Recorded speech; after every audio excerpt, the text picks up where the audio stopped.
अपने चंचल मन को एवं चंचल उपयोग को स्थिर करने के लिए जिनवाणी माता के माध्यम से अपनी वर्तमान ज्ञान की पर्याय में सम्यक भेद ज्ञान उत्पन्न करते हुए शरीर और शरीर से भिन्न जितने भी चेतन अचेतन पदार्थ हैं उनका मुझ भगवान आत्मा से किसी प्रकार का कोई संबंध नहीं है। इस प्रकार समस्त पर पदार्थों में अपने संबंध की वृत्ति को छोड़ते हुए अंदर जो अखंड ज्ञान ज्योति स्वरूप भगवान आत्मा है उसमें ही वर्तमान पर्याय का संबंध जोड़ते हुए हाँ जय जिनेंद्र आंटी म्यूट कर लेना कि मेरा ये भगवान आत्मा सदा काल शरीर आदि पर पदार्थों से भिन्न प्रगट अखंड ज्ञान ज्योति स्वरूप है। ऐसा अपने आप को जानो और ऐसा ही अनुभव करो कि मैं तो तीनों काल शरीर आदि पर पदार्थों से भिन्न प्रगट अखंड ज्ञान ज्योति स्वरूप ही हूँ।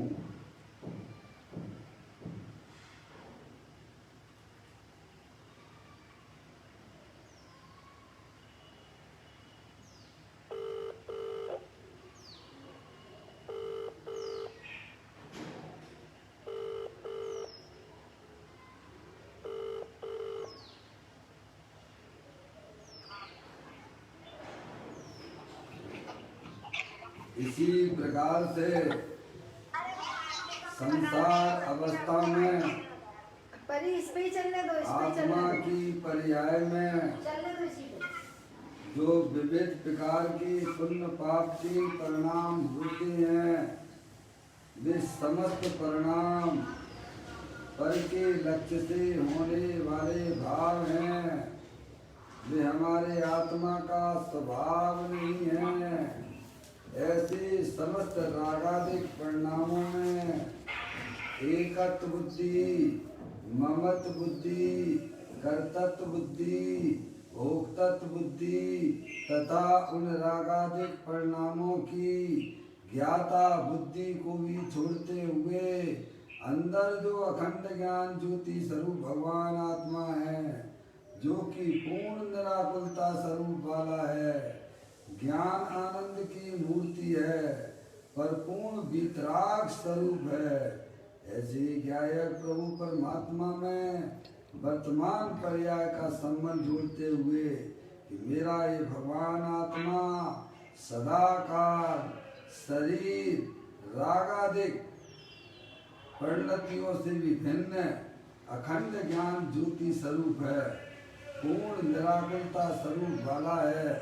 ऐसा अपने आप को जानो और ऐसा ही अनुभव करो कि मैं वर्तमान में सुख शांति का भंडार हूँ।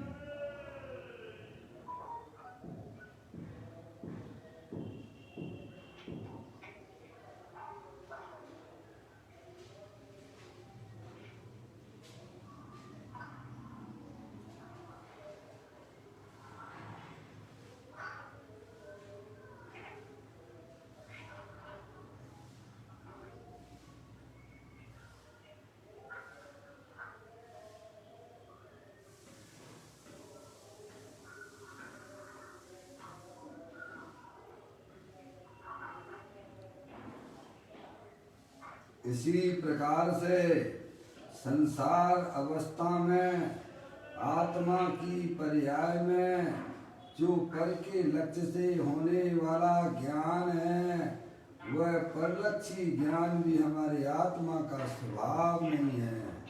वह तो इंद्रिय जनित ज्ञान है। उस इंद्रिय ज्ञान में भी सम्यक भेद ज्ञान उत्पन्न करते हुए मेरा ये भगवान आत्मा शरीर रागादिक परिणतियां और परलक्षी ज्ञान की पर्याय से विभिन्न अखंड ज्ञान ज्योति स्वरूप है। ऐसा अपने आप को जानो और ऐसा ही अनुभव करो कि मैं तो तीनों काल शरीर रागादिक परिणतियां और परलक्षी ज्ञान की पर्याय से विभिन्न अखंड ज्ञान ज्योति स्वरूप हूँ।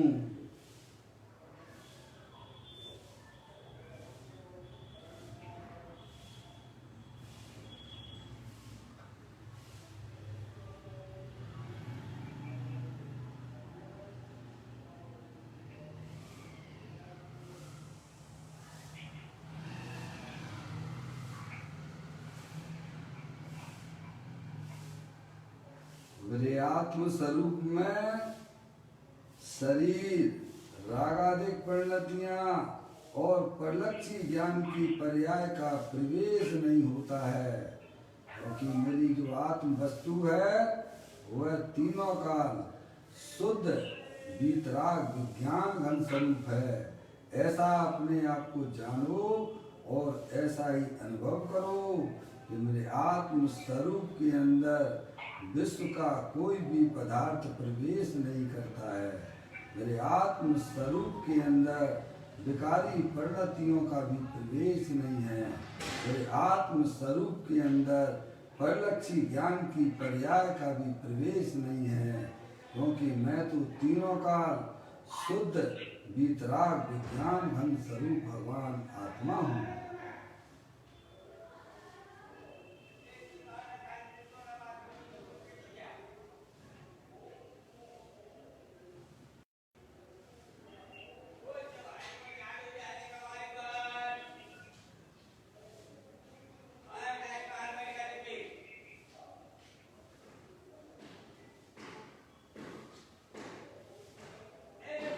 द्रव कर्म भाव कर्म नौ कर्म रहित शुद्धात्म स्वरूपो हम। मेरा ये भगवान आत्मा सदा काल ज्ञानावरणादि द्रव कर्म मोरादेश भाव कर्म शरीर आदि नौ कर्म, इन तीनों कर्मों से रहित मैं तो परम पवित्र शुद्धात्मा हूँ। ऐसा अपने आप को जानो और ऐसा ही अनुभव करो कि मैं तो तीनों काल पर द्रव पर भाव और पर्याय से विभिन्न परम पवित्र शुद्धात्मा ही हूँ।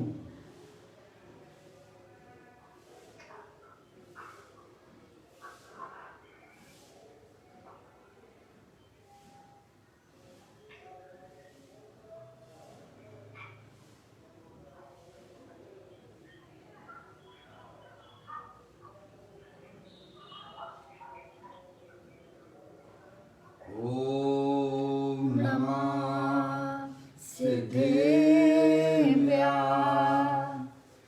ओम नमः सिद्धेभ्यः। ओम नमः सिद्धेभ्यः। चिंतामणि सम स्वयं का चैतन्य तत्वमान निज का करूं मैं चिंतवन, निज का करूं श्रद्धान में। सोदा तुम्हारी देव है जो गुण अनंत निदान है। मैं स्वानुभव में देख लूं आत्मा स्वयं भगवान है। मैं स्वानुभव में देख लूं आत्मा स्वयं भगवान है।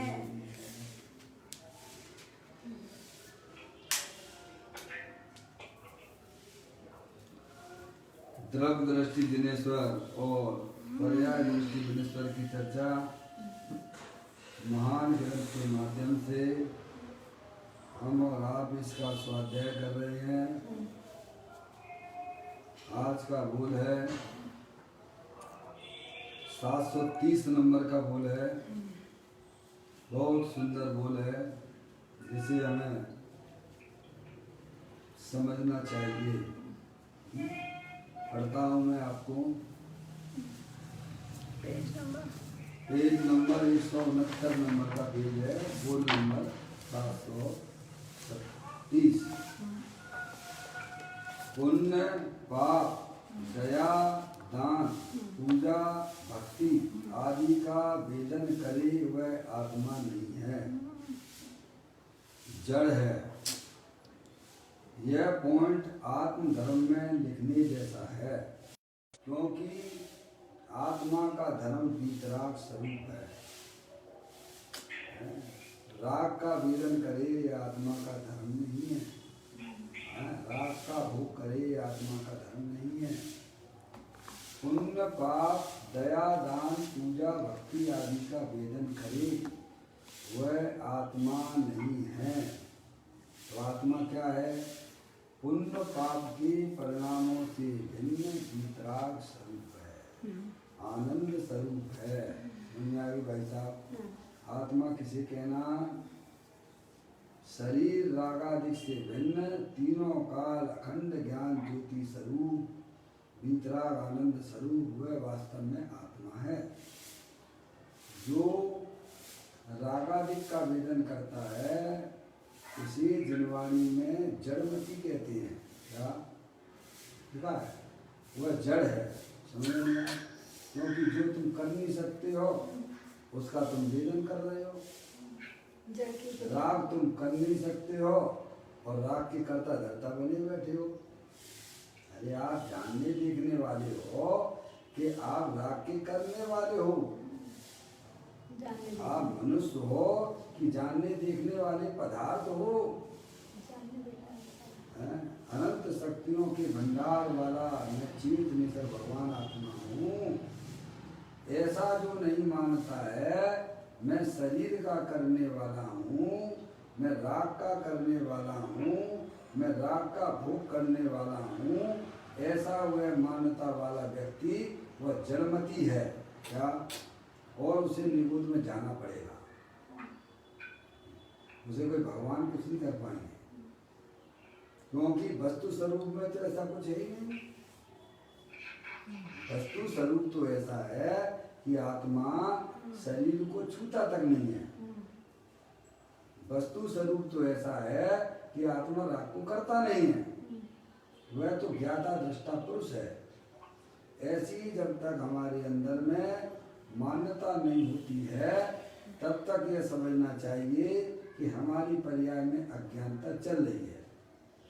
जैसे आत्मा पर पदार्थों का भोग नहीं कर सकता है, वेदन नहीं कर सकता है, वैसे ही आत्मा की पर्याय में संसार अवस्था में जो रागादिक परिणाम होते हैं उनका भी यह वेदने वाला नहीं है, उनका मात्र जानने देखने वाला है।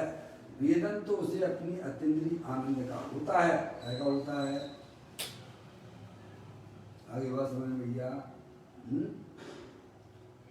अपनी वस्तु का वेदन होता है, पर वस्तु का वेदन आत्मा नहीं कर सकता है, क्योंकि दोनों की चतुष्टय भिन्न भिन्न है। क्या है? जैसे आत्मा और शरीर का चतुष्टय भिन्न है, ऐसे ही आत्मा की पर्याय में जो संसार अवस्था में जो रागादिक परिणाम होते हैं उनके भी चतुष्टय भिन्न है।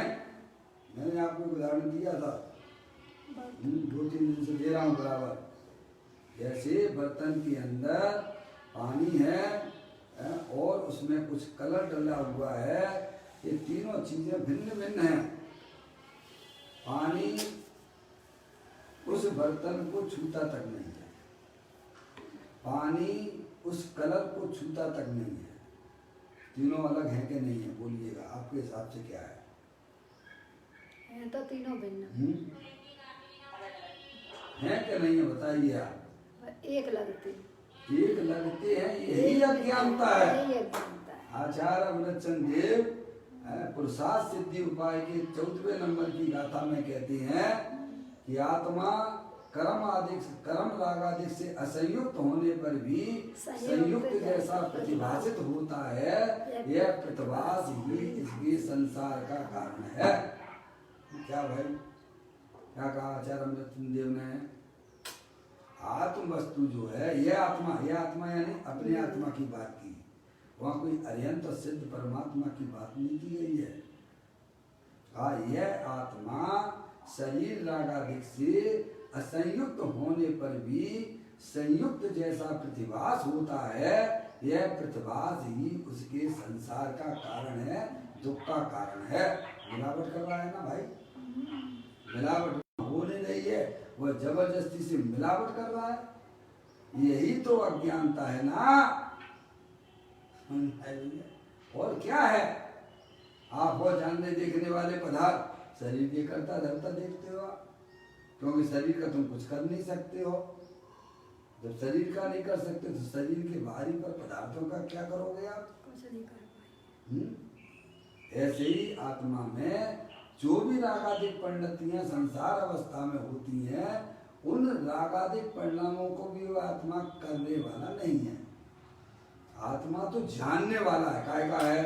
सर्व का जानने वाला है। अरे आप ये बताइए, आप सूरज से क्या अपेक्षा रखते हो? सूरज से क्या अपेक्षा रखते हो? प्रकाश का पुण्य, प्रकाश बस है। सूरज क्या वह अंधकार को करने वाला है कि अंधकार का भोगने वाला है? न करने वाला ना नो भैया, है? जैसे सूरज अंधकार का करने वाला नहीं है, अंधकार का भोगने वाला नहीं है, ऐसे ही अपना चैतन्य सूरज ज्ञानानंद मूर्ति प्रभु परमात्मा देवल में विराजमान, ऐसा वह राग का ना तो करने वाला है और ना उसका भोगने वाला है। बिल्कुल समझ आए? एक सूर्य इस गगन में चमक दमक उद्योग, और एक सूर्य इस तन विषय प्रकट ज्ञान की ज्योत। गगन सूर्य तो दिवस में करता जड़ उद्योग, और चेतन सूरज निस दिवस करे ज्ञान की ज्योत। अरे भाई, तुम ज्ञाता दृष्टा पुरुष हो, तुम राग के वेदने वाले नहीं हो, राग के जानने वाले तक तो कहा जा सकता है। वास्तव में तो वह आनंद का वेदन करता है, ज्ञान का वेदन करता है। क्या समझ में आया भैया? व्यवहार से राग का करने वाला कहो, व्यवहार से राग का वेदन वाला कहो तो कहो, पर निश्चय से तो मैं ज्ञान का वेदन करता हूँ और ज्ञान में ही रहता हूँ, आनंद का वेदन करता हूँ, आनंद में रहता हूँ। जो राग का वेदन करता है उसे आगम में जड़मती कहा गया है। निरंतर मर जाते हो सब, मैं तो बड़ा दुखी हूँ, मैं तो बहुत दुखी हूँ। तुम चेतन होकर भी बेवकूफ जैसी बातें करते हो। अरे समझदार तो तुम ही हो और तुम ही ऐसी बातें करते हो भाई। चेतन होकर जड़ करता है, जड़। इस जगत में अगर कोई समझदार व्यक्ति है तो भाई साहब आप हो। समझ आया? 5 द्रव तो सूरदास हैं, उदगम द्रव, धर्म द्रव, अधर्म द्रव, आकाश द्रव और काल द्रव। ये क्या है? ये सूरदास है। और इनको भी जानने और बताने वाला तो भगवान आत्मा तुम है। चैतन्य क्या बेवकूफ जैसे काम कर रहे हो भाई साहब? हैं? समझ में आया कि नहीं? कब तक चलेगी तुम्हारी बेवकूफी? जब तक ये बेवकूफी चलेगी तब तक तो दुखी बना रहेगा। जब तक पर्याय में बेवकूफी चलेगी तब तक तुम्हें अपने आत्मा का आनंद नहीं मिलेगा। समझ में आया? और यह बेवकूफी उतारने के लिए अगर कोई मंत्र मिलता है तो जन्म देव परमात्मा के यहाँ पर प्राप्त होता है। समझ में आया भैया? तो यहाँ हमें बहुत सुंदर बात बताते हैं, पुण्य पाप। पुण्य यानी दया का परिणाम है, भगवान की पूजा का, भक्ति का, स्वाध्याय का परिणाम, 28 मूल गुण पालने का परिणाम, वह सब पुण्य परिणाम है, स्वभाव है।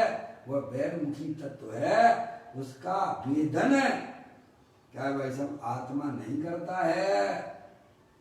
ये बता रहे हैं ऐसे ही आत्मा की पर्याय में पाप का परिणाम जो होता है भाई साहब, हिंसा का, झूठ का, चोरी का, कुशील का, परिग्रह का, ये पाप रूप परिणाम का आत्मा भेदने वाला नहीं है।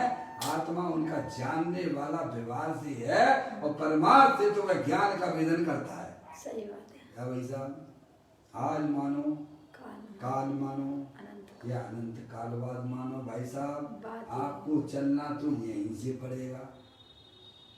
कहाँ से चलना पड़ेगा? यहीं से चलना पड़ेगा।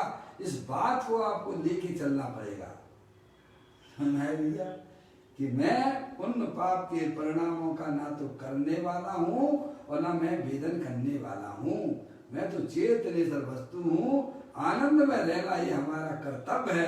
ये ज्ञानियों ने ये बताया, क्या कहा कि तू आत्मा है और वीतराग स्वरूप है, आनंद स्वरूप है और आनंद में रहना तेरा कर्तव्य है।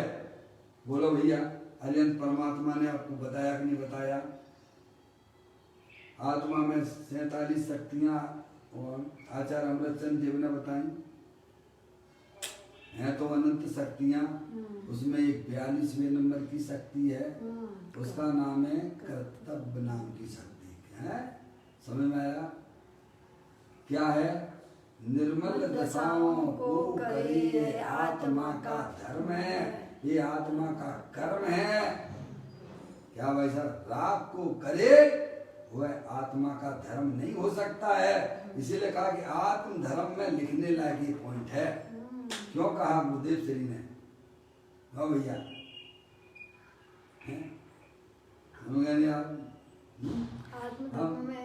आनंद में रहना ये आत्मा का धर्म है। समझ में आया? ये पॉइंट अपने ज्ञान में बसा लो कि मेरा धर्म क्या, आत्म धर्म यानी क्या, मेरा धर्म क्या। निर्मल दशाओं को करे ये आत्मा का कर्म है, ये आत्मा का धर्म है और ये आत्मा का कर्तव्य है। समझ गए? राग रूप वेदन करना ये आत्मा का धर्म नहीं है। समझ गए? आप जबरदस्ती मानते रहो तो मानते रहो, आपकी मान्यता स्वतंत्र है। क्या भाई साहब, पर द्रव्य से मुझे लाभ होता है, राग करते करते हमारी लाटरी खुलेगी, हमारा कल्याण हो जाएगा, 3 काल में नहीं हो सकता है। समझ गए ना आप? अपनी पर्याय का संबंध अपने त्रिकालिक ध्रुव भगवान आत्मा से जुड़े बिना किसी का भी कल्याण हुआ नहीं है और कोई हो नहीं सकता है। समझ में आया? आज मानो, काल मानो, अनंत काल बाद मानो, आनंद में रहना हमारी आत्मा का धर्म है। दुखी रहना और दुख का वेदन करना ये हमारी आत्मा का धर्म नहीं है। उसे ज्ञानियों ने सम्यक भेद ज्ञान के द्वारा दुख की पर्याय को, जैसे कपूर को जलाने पर वह उड़ जाता है ना, ऐसे ज्ञानियों ने सम्यक भेद ज्ञान के द्वारा उस दुख रूपी पर्याय को उड़ा दिया। क्या कर दिया है? समय मिला है आपको, मनुष्य पर्याय का समय मिला है, चाहे आप भोगों में लगा दो, चाहे शरीर को संभालने में लगा दो और चाहे अपने आत्मा का सच्चा ज्ञान कर लो और आत्मा में अभी अतीन्द्रिय आनंद के फव्वारे छूट जाएंगे। कब?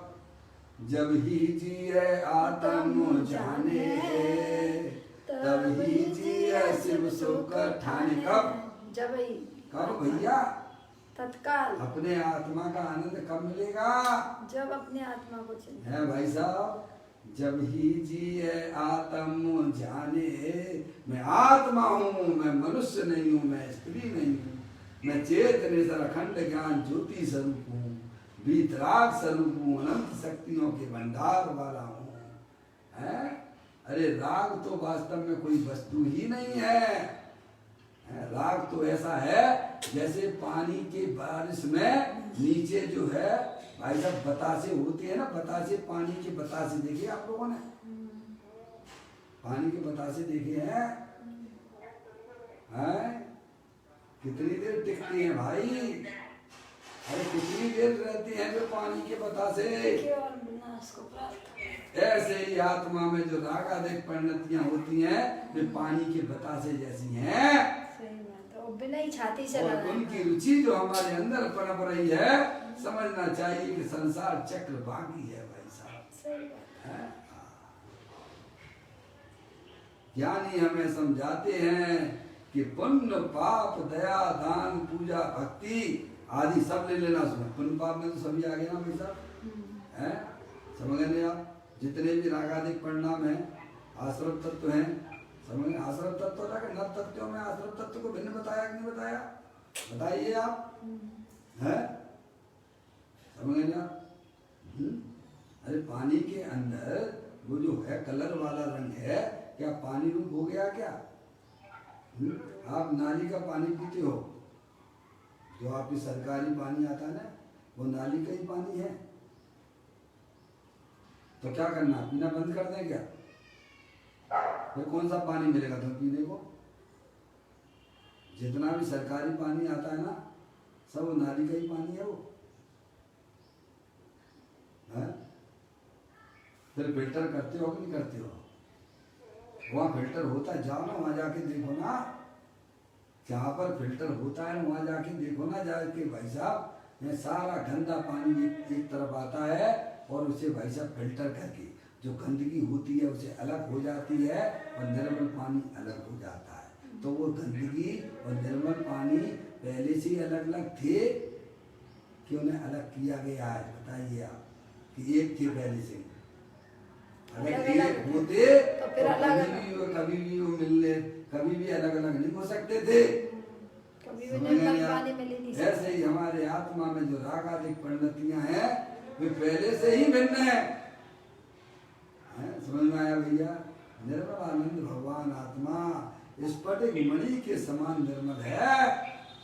हमने यहाँ तो एक उदाहरण दिया जाता है, जैसे स्फटिक मणि निर्मल है ना, ऐसे ही अपना भगवान आत्मा शुद्ध आत्मा निर्मलानंद है। स्फटिक मणि के नीचे जैसा भी कपड़ा लगाओगे तो वह स्फटिक मणि वैसी दिखाई देती है। कैसी दिखाई देती है?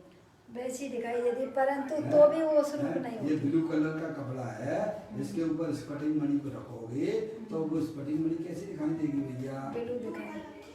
तो स्फटिक मणि क्या ब्लू हो गई क्या? नहीं हुई, दिखती है तब भी नहीं हुई है।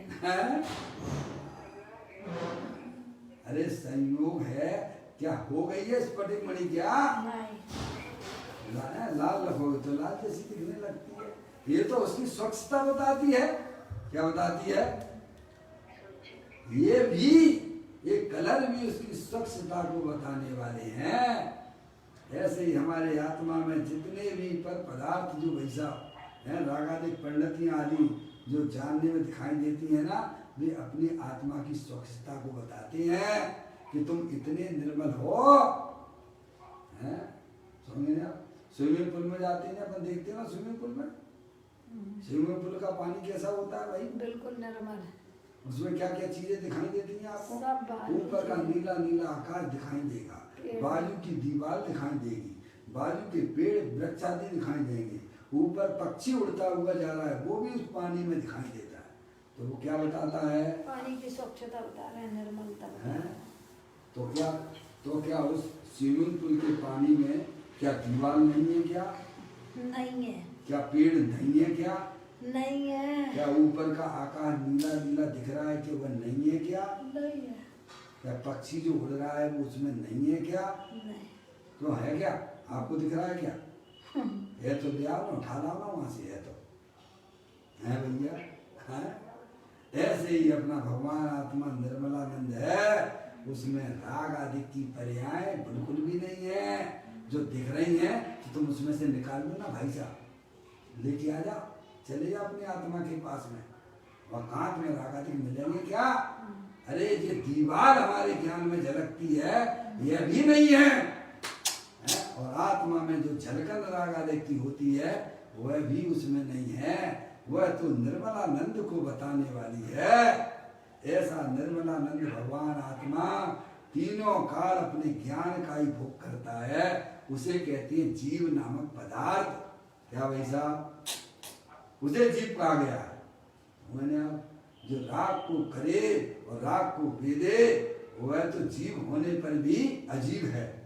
क्या चेतन होने पर भी जड़ है, क्योंकि उन वस्तुओं का, उन रागादिक परिणामों का मेरे तेरे चैतन्य स्वरूप भगवान आत्मा में प्रवेश वज्र की दीवार है, वहां पर प्रवेश नहीं होता है। और हम क्या माने बैठे हैं? बोलिए, हैं? ज्ञानी हमें समझाते हैं कि पुण्य पाप दया दान पूजा भक्ति आदि का वेदन करे हुए आत्मा नहीं है। तो आत्मा किसे कहना? ज्ञान के भंडार वाला भगवान आत्मा है, अतीन्द्रिय आनंद का भंडार वाला आत्मा है। उसका जो वेदन करे उसका नाम आत्मा। क्या भाई? जो राग का वेदन करे वह अनात्मा है, आत्मा होने पर भी अनात्मा है। ये बात यहाँ पर आ रही है, समझेंगे आप? 24 घंटे इसका हम ज्ञान नहीं करते, इसका सच्चा ज्ञान नहीं करते भाई साहब। जो हमें करना चाहिए था, जो हमारे लिए प्रयोजनभूत है, 24 घंटा हम काय में अपना उपयोग लगाते हैं, तत्व में नहीं लगाते हैं। कभी बैठते ही नहीं है, विचार भी नहीं करते हैं, बस अपने ज्ञान में 24 घंटा फिक्स है। पुण्य पाप के परिणाम आपने फिक्स कर रखे हैं। सुबह उठना, भगवान की पूजा भक्ति करना, क्या भाई साहब हैं? और क्या करना भाई साहब? दुकान वाले दुकानदारी का सोचते हैं, पैसे वाले पैसे लेने का सोचते हो, घर में खाना बनाने वाले खाना बनाने का सोचते हैं। क्यों भाई? मैं ज्ञानेश्वर भगवान आत्मा हूँ, कभी याद आती है कि मैं करने धरने वाला नहीं, मैं तो चेतनेश्वर भगवान आत्मा हूँ, मैं कुछ कर ही नहीं सकता हूँ। टाइम ही नहीं निकालता। क्या निर्णय ही नहीं करते हैं? तो क्या जैसे सूरज जो है ना, सूरज जो है प्रकाश का भंडार है, उस प्रकाश के भंडार में सूरज का जैसे ही उदय होता है, समझ? उदय यानी उदय का मतलब क्या? सूरज तो हर समय है, समझ ना? सूर्य उदय हुआ, सूरज अस्त हुआ, समझ नहीं आप? ये तो पर की अपेक्षा से है, समझ नहीं आप? सूरज तो तीनों काल उदय स्वरूप है। तो सूरज के उदय में कोई पाप के काम करता है, कोई पुण्य के काम करता है, तो सूरज को उसका क्या क्या मिलता होगा? सूरज को नो, सूरज का उदय हुआ, कोई पाप के काम चालू कर देते हैं, कोई पुण्य का काम चालू कर देते हैं, तो सूरज को उससे कुछ, सूरज को कुछ लाभ हानि होती है क्या? है अजय भाई? अप्रभावित रहता है ना। ऐसे ही अपना भगवान आत्मा शुभाशुभ परिणाम होने पर भी मेरा भगवान आत्मा तीनों काल शुभाशुभ परिणामों से अप्रभावित है, समझे आप? तो ज्ञानी कहते हैं नहीं, उसको वेदता तक नहीं है, क्योंकि दोनों राग आदि परिणाम, शुभाशुभ परिणाम अपनी आत्मा से भिन्न परिणाम है। भिन्न परिणामों को वेदना तो वस्तु स्वरूप के अंदर है ही नहीं है, समझे आप? ये यहाँ में समझाते हैं। पुण्य पाप, पुण्य पाप, पुण्य पाप हो गया भाई। दया दान पूजा भक्ति आदि का वेदन करे, है? मैं तो निरंतर वैसा भोजन किया, भोजन किया, बढ़िया बढ़िया भोजन किया, बोलो आनंद आया कि नहीं आया? पर्याय में अपनी है, आपके मन माफिक अगर भोजन मिल गया तो आपको आनंद आया कि नहीं आया? आया कि नहीं आया? बोलो, प्रैक्टिकल बताइए आप, आता है कि नहीं आता है? परी परी समझ में आया? मम्मी ने बढ़िया भोजन बना दिया, आज तो डोसे होना चाहिए, समझ में आया? और इच्छा के अनुसार काम हो गया, तो बोलो आनंद आया कि नहीं आया? बस थोड़ा विचार तो करो, क्या उस डोसे में तुम्हारा आनंद है क्या? इतना टाइम नहीं हमारे पास, तो फिर तुम्हें आनंद कैसे आ गया? क्यों भाई? उसमें आनंद है क्या? अरे तुम स्वयं ये भी विकल्प करती हो, इच्छा करती हो, और जब तुम्हारी इच्छा की पूर्ति हो जाती है तो तुम्हें लगता है कि हमें आनंद आ गया। क्या आ गया? और मान लीजिए आपकी इच्छा की पूर्ति नहीं हुई तो क्या लगने लगा? है भूल गया, तो आनंद कहाँ से माना आपने? अब अपनी इच्छाओं से ही तो आनंद माना है ना, इच्छाओं की पूर्ति में ही तो आनंद माना है। अरे भाई पहले इच्छा करना और फिर उनकी पूर्ति के लिए भागना और फिर वे मिल जाए। हर समय आत्मा संकलेश रूप परिणामों में दुखी बना रहता है, कभी इन बातों को सोचता ही नहीं है कि मेरी चैतन्य वस्तु कैसी है। समझे आप? मैं आत्मा हूँ, मैं कौन हूँ, मेरा क्या स्वरूप है, ये चरित्र कैसा बन रहा है। वर्तमान में ये रागादिक पंडितियाँ हमारी आत्मा की पर्याय में होती हैं, उनका क्या फल लगेगा। और वर्तमान में मैं दुखी हो रहा हूँ तो सुखी होने का क्या विधान है। इन बातों को कभी जिंदगी में सोचता ही नहीं है। मनुष्य पर्याय इतनी सुंदर मिली, उसमें भी इन बातों का विचार नहीं है। समझ में आ रही है? अज्ञानता अनादि काल से ये अज्ञानता अनादि काल से हमारे आत्मा के साथ में चली आ रही। समझ में आ? यहाँ दिनैन देव परमात्मा के यहाँ आने पर ही वस्तु स्वरूप की प्रतीति होती है। अरे मैं तो चेतन भगवान आत्मा हूँ, अमूर्तिक प्रदेशों का पुंज, प्रसिद्ध ज्ञानादि गुणों का धारी, अनादि निधन वस्तु मैं हूँ, ये शरीर में नहीं हूँ। शरीर ये तो अनंत विरल परमाणुओं का पिंड है और ये इच्छाएं विविध प्रकार की होती हैं, ये पानी के बुलबुले की समान है, ये हमारे कोई आत्म स्वरूप के अंदर प्रवेश करती नहीं है। जब इस प्रकार का सच्चा ज्ञान जिस जीव को होता है तब उसकी पर्याय में निराकुलता रूप परिणति प्रकट हो जाती है। समझ में आए? तो यहाँ यही कहा जा रहा है कि यह आत्मा पुण्य पाप के परिणाम शुभाशुभ भावों को भेदता नहीं है। क्यों नहीं भेदता? करता भी नहीं है और भेदता भी नहीं है। क्यों नहीं है? क्योंकि दोनों वस्तुएं भिन्न भिन्न है कि नहीं है? बोलो भैया।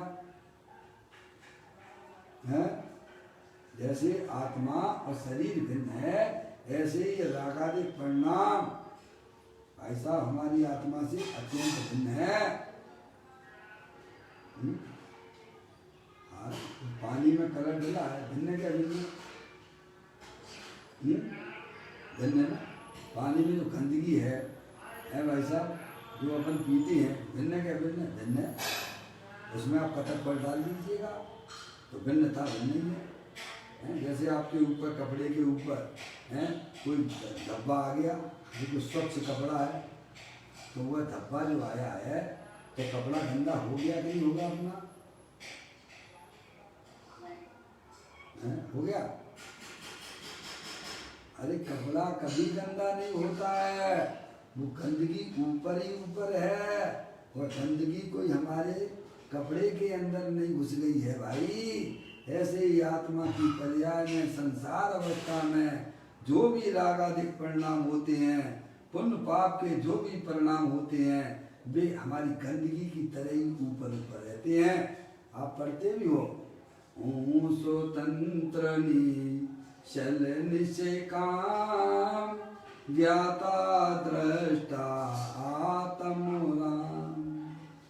मैं वह हूँ जो है भगवान, जो मैं हूँ वह है भगवान। अंतर यही ऊपरी जान, बेविरागियाँ राग बितान। मम स्वरूप है सिद्ध समान, अमित शक्ति सुख ज्ञान निदान। किंतु आसु बस खोया ज्ञान, बना बेकारी निपट अजान। समझ में आए? अनादि काल से हमारी पर्याय में अज्ञानता चल रही है, और उस अज्ञानता को दूर करने में अगर कोई समर्थ है तो अरिहंत परमात्मा की दिव्य ध्वनि ही समर्थ है। समझ आया? हमें उसका बारंबार लाभ लेते रहना चाहिए। समझ आया भैया? उसका चिंतन करो, विचार करो कि रागादिक परिणतियों को ना मैं करने वाला हूँ और ना भेद भेदने वाला हूँ।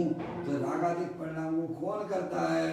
पीछे के बोल में यह बात स्पष्ट की जा चुकी है कि वे रागादिक परिणाम अपने क्षय काल में उत्पन्न होते हैं और अपने सट कारक में उत्पन्न होते हैं, उनका भगवान आत्मा ना तो करने वाला है ना उनका वेदन करने वाला है। तो आत्मा क्या करता है?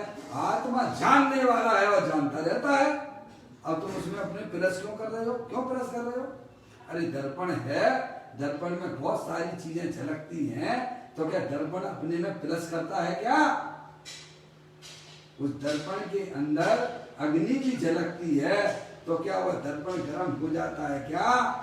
दर्पण में भैया बर्फ आइस भी झलकती है, तो क्या वह दर्पण ठंडा हो जाता है क्या? दर्पण कभी भी अपने में प्लस नहीं करता है। ऐसे ही मेरा ये चेतन सब भगवान आत्मा दे देवल में विराजमान ज्ञान दर्पण रूप है भाई साहब, कभी भी अपने स्थान से आज तक चिका नहीं है, कभी चिकेगा नहीं। समझ में आया भाई साहब? ऐसा दे देवल में भगवान आत्मा अतीन्द्रिय आनंद की खान है, वीतराग स्वरूप है, शरीर राग आदि से तीनों काल भिन्न है, इसीलिए वह आत्मा शरीर का ना तो करने वाला है और ना राग का करने वाला है और ना राग का वेदन करने वाला है। वह तो आनंद में रहने वाला है, उसे ही वास्तव में आत्मा कहती है। जो आनंद में रहता है उसका नाम आत्मा है। जो दुख रूप वेदन करता है उसे ज्ञानी कहते हैं। वह तो जड़, पर मैं उसका ना तो करने वाला हूँ और ना मैं उसका वेदने वाला हूँ। मैं तो जानने देखने वाला पदार्थ हूँ। किसमें आ जाना? अपने घर आ जाना बस। क्या भैया? ये यहाँ हमको बताया जा रहा है। तो कहते स्वर्ण अक्षरों में ये पॉइंट लिखने लायक है, इसी पे भजन क्यों दिया गया है? गुरुदेव श्री ने इस बात पे भजन क्यों डाला है कि इसको स्वर्ण अक्षरों में लिख दीजिए आप। समझ गए नहीं आप इस पॉइंट को कि आत्मा ना तो पुण्य पाप के कार्य को करना, अपने गायक प्रभु परमात्मा के पास चला जाता है, तो जो शक्तियां द्रव्य के अंदर थी वे शक्तियां पर्याय में व्यक्त हो जाती हैं। इसको भगवान वीतरागी धर्म कहते हैं। इसका नाम आत्मा का धर्म है। राग रूप परिमन करना ये आत्मा का धर्म नहीं है। राग आनंद रूप हूँ, आनंद में रहना ये हमारी पर्याय का कर्म है। दुखी रहना ये हमारी आत्मा का ना तो कर्म है और ना आत्मा का धर्म है। आत्मा का धर्म तो वीतराग रूप परिणत होना ये आत्मा का धर्म है और यह अंतरोन्मुखी उपयोग के द्वारा पॉसिबल नहीं है। इसीलिए ज्ञानी कहते शरीर भोगों से विरक्त हो, वहाँ तुम्हारा कुछ भी नहीं है, सब कुछ तुम्हारे आत्मा के अंदर विद्यमान है। तुम एक बार उसमें झांको तो सही है। ऐसा भगवान आत्मा दे देवल में विराजमान है। इसीलिए ज्ञानी हमें समझाते हैं कि पुण्य पाप के परिणाम, रागादिक परिणाम, इनका आत्मा ना तो करने वाला है ना इनका वेदन करने वाला है। ज्ञान का ही करने वाला है और ज्ञान का ही वेदन करने वाला है। इसका आनंद का ही करने वाला है और आनंद का ही वेदन करने वाला है। समझ में आया भैया? इस प्रकार से ज्ञानियों ने हमारे ग्रंथ के अंदर बहुत ही शुद्ध शब्द सरल भाषा में समझ में हमको वेद ज्ञान की बातें बताई हैं। हमें अपने उपयोग को जितना हो सके उतना भाई साहब उनसे, भोगों से, शरीर से, संसार से विरक्त होते हुए अपने आत्मा के स्वरूप को समझने का प्रयत्न हमारा होना चाहिए। तभी हमारे मोक्ष मार्ग के द्वार खुल सकता है। वरना भाई साहब देखिए आप, ये तो सभी कर रहे हैं। त्रियंश गति के जीव भी निरंतर दुखी होते हैं, वहीं मर जाते हैं। समझ ज्ञान नहीं कर सकते हैं। समझ में आया कि नहीं? ये एक इंद्री से लेके असंख्य पंचेंद्रिय तक कोई भी जीव है तो सब भगवान स्वरूप, वीतराग स्वरूप हैं, अनंत शक्तियों के भंडार वाले हैं, पर वे अपनी आत्मा की पर्याय में आनंद की पर्याय प्रकट नहीं कर सकते हैं। कौन? एक इंद्री से लेके असंख्य पंचेंद्रिय त्रियंश तक। समझ गए आप? और संख्य त्रियंश गति की संगी त्रियंश पर्याय भी मिली तो देख लो हमारे सामने क्या हालत हो रही है उनकी भी। आपके पास में बहुत सुंदर पर्याय है, मनुष्य पर्याय है, जिन्हें भगवान है आपके पास में, समझाने वाले हमको मिल रहे हैं। हमें अपने उपयोग को, इस तत्व को समझने में किसी प्रकार की कोई कमी न रह जाए, इस प्रकार की पर्याय में तैयारी करके आगे मोक्ष मार्ग में चलने की बातें हैं। इस प्रकार ये अपना बोल समय के अनुसार अपन पूरा करते हैं। कल फिर एक नए बोल के साथ में तन काय स्मरण प्रति क्षण करो रे, भावी के अनंत दुख को पल में हरो रे, अक्षय अनंत निज सुख निदान पाओ, गाओ अरे नित इसी के गीत गाओ। 9 बार नमो कर्म।